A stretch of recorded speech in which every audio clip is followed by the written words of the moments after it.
So guys scrambler में ना एक खास बात ये है कि सो गाइस चलिए अब मैं आपको एक एक करके बताता हूँ कि कौन सी बाइक किसको लेनी चाहिए। सब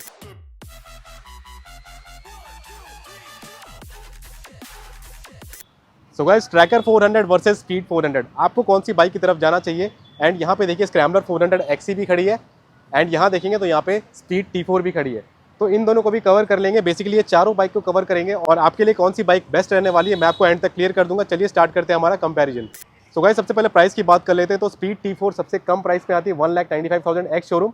स्पीड 400 आपको 2,31,000 एक्स शोरूम में मिलेगी। ट्रैकर आपको 2,46,000 ex showroom and scrambler 400 XC आपको 2,89,000 एक्स शोरूम में मिलने वाली है। तो आप फोकस करते हैं पहले ट्रैकर पे। सबसे पहले ना लुक्स, अगर आप लुक्स ढूंढ रहे हो ना, आप इसको चारों साइड से इस बाइक को दिखाओ एक बार। ये बाइक कितनी ज़्यादा बढ़िया लगती है, फ्रेश लुकिंग लगती है। इसका आप टैंक चेकआउट करिए, साइड में जो ट्रैकर लिखा हुआ है ना, ये कोई स्टिकरिंग नहीं है, ये पेंट किया हुआ है पूरा और पेंट का क्वालिटी काफ़ी ज़्यादा अच्छा है। एंड यहाँ से देखेंगे ना 400 जो लिखा हुआ है ना, ये भी पेंट से ही लिखा हुआ है। ये फाइबर का पार्ट है, क्वालिटी काफ़ी ज़्यादा अच्छा है। एंड यहाँ पे इसका एग्जॉस्ट देखिए, ये स्क्रैम्बलर 400 X वाला ही एग्जॉस्ट है, डुअल आउटलेट एग्जॉस्ट। इस बाइक को ना एक अलग लुक प्रोवाइड कर रहा है। यहाँ पे आगे आएंगे तो यहाँ पे ट्रायम्फ का लोगो है एंड अगेन ये पेंट का ही पार्ट है। और यहाँ पे आगे आ जाइए तो आगे देखिए इसके सस्पेंशन ना, ये ब्लैकआउट है, ये सिल्वर और ब्लैक का कॉम्बिनेशन काफ़ी अच्छा लगता है। एंड यहाँ पे देखेंगे ये फाइबर का मडगार्ड पियानो ब्लैक में बहुत ज़्यादा अच्छा लग रहा है। हेडलाइट सेम ही है स्पीड 400 वाला। एंड टायर का पैटर्न देखिए, यहाँ पे ब्लॉक पैटर्न टायर मिल जाते हैं आपको। ओके, सो दूर से एक बार चेकआउट करिए ये ट्रैकर का लुक। और इसमें मैं बैठ के भी दिखा देता हूँ आपको कि लुक कैसा आता है। देखिए बैठने के बाद ना ये काफ़ी ज़्यादा बढ़िया लुक आता है। इसमें एग्रेसिव राइडिंग स्टैंड बनता है। इसमें एल्यूमिनियम का हैंडल बार है और बहुत ज़्यादा वाइड हैंडल बार है। ये ना स्पीड 400 या T4 से कंपेयर करें ना, तो एक बार पास से दिखाइए ये हैंडल बार कितने ज़्यादा वाइड है, ये देखिए। ओके, अब एक बार स्पीड 400 के हैंडल बार आप देखिए वहाँ पे। अब बहुत लोग पूछ रहे थे कि भाई इसमें बार एंड मिरर क्यों नहीं दिए, तो इसका रीज़न यही है कि अगर बार एंड मिरर कंपनी दे देती सो डेफिनेटली आपको ट्रैफिक से निकालने में दिक्कत आती। एंड देखिए बाइक को ना स्टैंड से उठाना बहुत ज़्यादा डिफिकल्ट नहीं है। वेट इसका 183 kg है, स्पीड 400 का 179 kg है, स्पीड T4 का भी 180 kg है एंड स्क्रैम्बलर 400 XC का 190 kg है। ओके, अब स्पीड 400 की बात करते हैं। इसको मैं एक्सेस करके दिखाता हूँ। देखिए सीट हाइट यहाँ पे 803 mm की मिलती है, इसमें आपको 805 की मिल रही थी। और इस पर बैठना भी काफ़ी ईजी है और मेरे पैर देखिए कुछ इस तरीके के पहुँचते हैं। देखिए ये दोनों बाइक्स में ना मेरे पैर ऐसे ही पहुँचते हैं, ऑलमोस्ट मेरे 50% पैर नीचे फ्लैट फुट हो जाते हैं। हल्के से ना इसमें ज़्यादा कंफर्टेबल रहते हैं, ट्रैकर में ना थोड़े और कंफर्टेबल रहते हैं। अब इसका पोस्चर जो है ना ईजी बन रहा है, रिलैक्स बन रहा है। इसके हैंडल बार ऊपर है, अपराइट है एंड इसके हैंडल बार ना थोड़े से और क्लोज भी है। तो ये ना देखिए इसको हैंडल करना ना काफ़ी ज़्यादा ईजी रहने वाला है। एंड यहाँ पे स्पीड 400 में आपको एडजस्टेबल लीवर्स मिल जाएंगे। यहाँ से पास से देखेंगे ना तो देखिए 5 स्टेप एडजस्टेबल लीवर आपको मिल जाते हैं, जो कि आपको ट्रैकर 400 में देखेंगे ना वहाँ पे आपको नहीं मिलने वाले। बाकी अगर सीट के कुशन की बात करें ना तो ट्रैकर में आइए पहले, थ्रक्सटन 400 वाले ही सीट है। ये मीडियम सीट है, मीडियम टू हार्ड साइड में, ये सॉफ्ट सीट तो नहीं है। एंड पिलियन के साथ आप राइड कर सकते हो, कोई दिक्कत नहीं है। लेकिन आपको कुशन जो है ना वो बेटर आपको यहाँ स्पीड 400 में देखने को मिलेगा। इसका फोम जो है ना काफ़ी ज़्यादा सॉफ्ट है। एंड यहाँ पे टैंक देखेंगे ना तो टैंक का शेप आप देखिए, ये राउंडेड शेप है। इसका डिज़ाइन और T4 का डिज़ाइन ऑलमोस्ट सिमिलर है। तो टैंक आप देख लीजिए, ये राउंडेड टैंक है, पूरा छोटा सा टैंक है एज़ कम्पेयर टू ट्रैकर। और ट्रैकर का टैंक देखिए, ट्रैकर का टैंक काफ़ी ज़्यादा लंबा टैंक है। ओके, और पीछे आप XC का टैंक देख लीजिए, वो भी स्पीड 400 जैसे ही है, ऑलमोस्ट स्पीड 400 जैसे ही है। बस इसमें ना ये नी पैड लगा हुआ है, दैट्स इट। और इसका टैंक भी ना ऑलमोस्ट स्पीड 400 जैसा ही दिखता है। सो गाइस सस्पेंशन की बात करें तो दोनों में आपको फ्रंट में USD सस्पेंशन मिलने वाले हैं, 43 mm के मिलने वाले हैं। इसमें आपको गोल्डन मिलने वाले हैं और इसमें आपको ब्लैकआउट मिलने वाले हैं। बट ट्रैवल में डिफरेंस है, इसमें आपको 130 mm का ट्रैवल मिलेगा और इसमें आपको 140 mm का ट्रैवल मिलेगा। एंड रियर आ जाएंगे तो रियर में दोनों में आपको मोनोशॉक सस्पेंशन मिलने वाले हैं with 6 step preload adjustable. But यहाँ पे ट्रैवल में डिफरेंस है। स्पीड 400 में देखेंगे तो यहाँ पे आपको 120 mm का ट्रैवल मिलेगा, ट्रैकर में देखेंगे वहाँ पे आपको 130 mm का ट्रैवल मिलेगा। एंड स्क्रैम्बलर 400 XC में आपको 150 mm के सस्पेंशन ट्रैवल मिलने वाले हैं। तो सबसे ज़्यादा सस्पेंशन ट्रैवल ना इसी बाइक में मिलने वाले हैं और सबसे ज़्यादा कंफर्टेबल बाइक यही रहने वाली है। बहुत सारे लोग मुझे कमेंट सेक्शन में पूछते हैं कि ये बाइक ले या फिर ट्रैकर ले या फिर वो सारी बाइक्स लें। तो डेफिनेटली कंफर्ट ढूंढ रहे हैं, लॉन्ग राइड पे जाना चाहते हैं, टूरिंग करना चाहते हैं, तो ये बाइक आपके लिए बेस्ट रहने वाली है। सीट हाइट इसकी ज़्यादा है, 835 mm है। अब बैठ के दिखाता हूँ मैं, 5'7" के हिसाब से ना मेरे ओनली टोज टच हो रहे हैं 20%। आप देख लीजिए 20 से 30% टोज टच हो रहे हैं मेरे। ठीक है, अब इस बाइक को पीछे करना थोड़ा डिफिकल्ट हो जाता है, एक पैर फ्लैट करके एक साइड से ऊपर करके फिर इसको पीछे करना पड़ेगा। ओके, बाकी इसके हैंडल बार भी उतने ही वाइड है जितने ट्रैकर के जितने वाइड है और इसके हैंडल बार ना और ज़्यादा अपराइट है। तो इसका पोस्चर आप चेकआउट करिए। ये जो है ना एक प्रॉपर स्क्रैम्बलर बाइक वाला जो पोस्चर बनना चाहिए आपको, टूरिंग में हेल्प करने वाला है, काफ़ी ज़्यादा रिलैक्स रहने वाला है। तो ये कुछ उस टाइप का पोस्चर है। एंड यहाँ पे भी आपको एडजस्टेबल लीवर्स मिल जाते हैं। देखिए ये ना यहाँ पे आपको एडजस्टेबल लीवर्स मिल जाएंगे। सो गाइस वेट T4 का जो है ना 180 kg है। और देखिए बैठ के दिखाता हूँ मैं। सीट हाइट इसकी 806 mm है, जो कि ज़्यादा है ट्रैकर और स्पीड 400 से।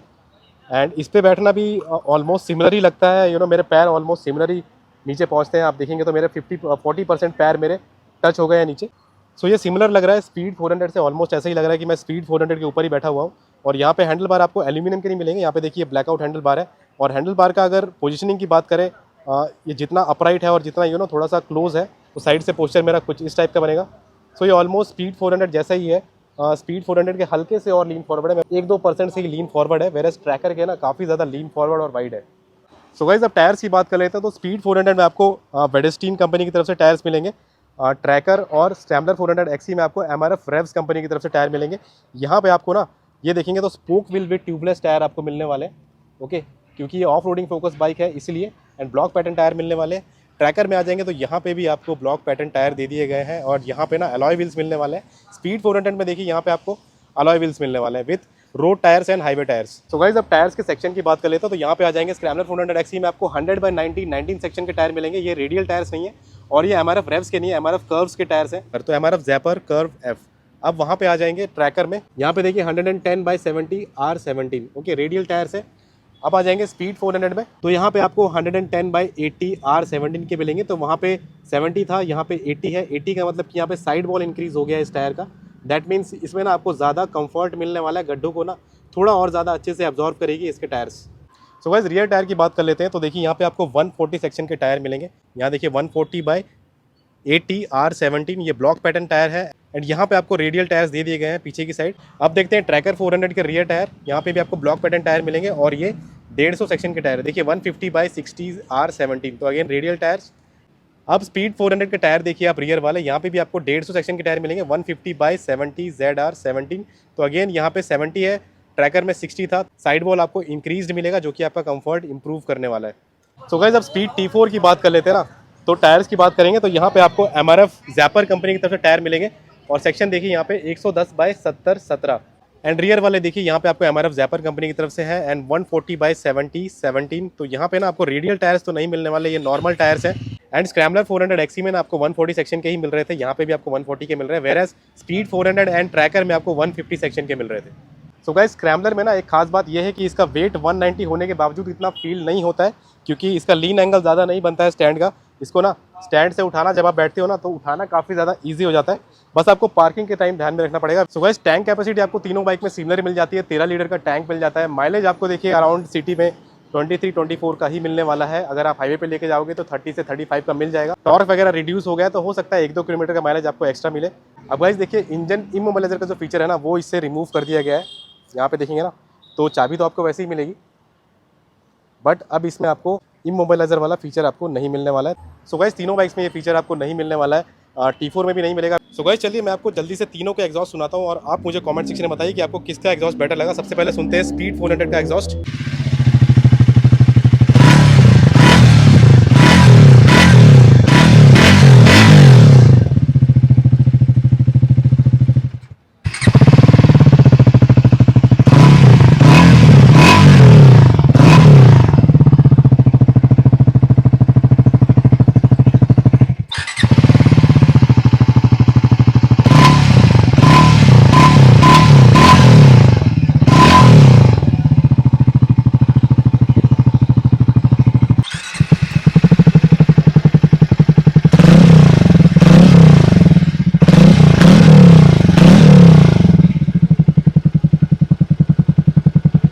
सो गाइस मैं अगर पर्सनली बताऊं तो मुझे सबसे अच्छा एग्जॉस्ट लगा है स्पीड T4 का। ओके, काफ़ी ज़्यादा बेसी और काफ़ी ज़्यादा थम्पी एग्जॉस्ट है। बाकी सबके एग्जॉस्ट अच्छे हैं, आपको क्या लगा आप कमेंट सेक्शन में बताइए।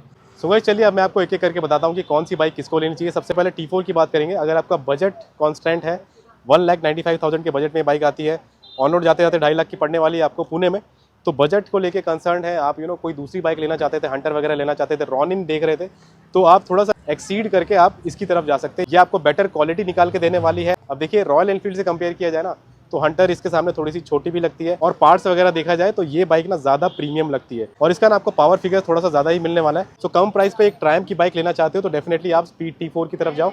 अब बात करते हैं स्क्रैम्बलर 400X या फिर XC की। अब देखिए आपका बजट कांस्टेंट नहीं है, आप 3 लाख के ऊपर भी जा सकते हो, 3 लाख 3.5 लाख तक जा सकते हो। वैसे 3.5 लाख तक ये बाइक आपको पड़ने वाली है। तो अगर आप टूरिंग के लिए बाइक ढूंढ रहे हो, ऑफ रोडिंग के लिए बाइक ढूंढ रहे हो, आपका पर्पस सिर्फ सिटी में चलाना नहीं है, सिर्फ पॉइंट ए से पॉइंट बी तक जाना नहीं है, आप बाइक से थोड़ी एक्स्ट्रा चीज़ें ढूंढ रहे हो, आप वीकेंड में बाइक लेके निकलना चाहते हो, लद्दाख वगैरह लेके जाना चाहते हो, लॉन्ग राइड पे लेके जाना चाहते हो ना, तो डेफिनेटली आप इस बाइक की तरफ जाओ। ये बाइक आपको सबसे ज़्यादा कंफर्ट निकाल के देने वाली है।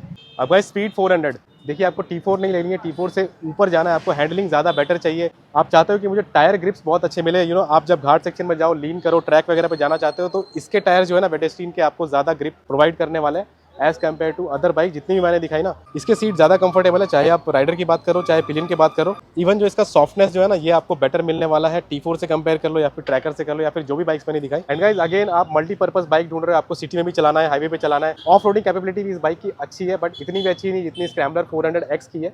तो ऑफ रोडिंग के लिए बाइक ढूंढ रहे हो तो आप उस बाइक की तरफ जाओ।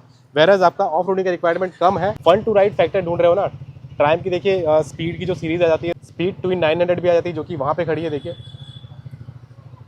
ओके सो कुछ उस टाइप का डीएनए ढूंढ रहे हो, आपको चाहिए कि भाई मुझे जो है हैंडलिंग जो है ना कुछ उस लेवल की मिले, मतलब वैसी तो नहीं लेकिन क्लोज टू दैट लेवल मिले, तो डेफिनेटली आप वो एक्सपीरियंस करना चाहते हो तो स्पीड 400 की तरफ जाओ। सो गाइस अब बात करते हैं कि किन लोगों को ट्रैकर 400 की तरफ जाना चाहिए। देखिए अगर आप एक फ्रेश लुकिंग बाइक ढूंढ रहे हैं, एक नई बाइक ढूंढ रहे हैं मार्केट में, तो गाइस देखिए ये बाइक ना सारी बाइक से डिफरेंट दिखती है, अलग दिखती है। तो अब जो है ना ट्रायम्फ ने इस चीज़ पे ध्यान दिया है कि बाइक जो है ना वो यूनिक दिखनी चाहिए बाकी सारी सिबलिंग्स से।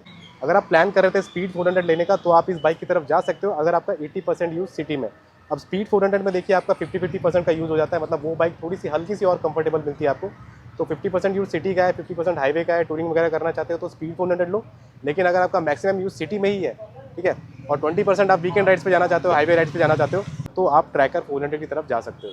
सो हल्की सी ना बेटर ऑफ रोडिंग कैपेबिलिटी आपको इस बाइक में मिलने वाली है as compared to T4 and speed 400। So guys I hope मैंने आपके सारे डाउट क्लियर कर दिए होंगे इन चारों बाइक्स को लेकर के। तो डेफिनेटली आप पे कुछ और डाउट है, कुछ और क्वेश्चन है तो आप कमेंट सेक्शन में पूछ सकते हो।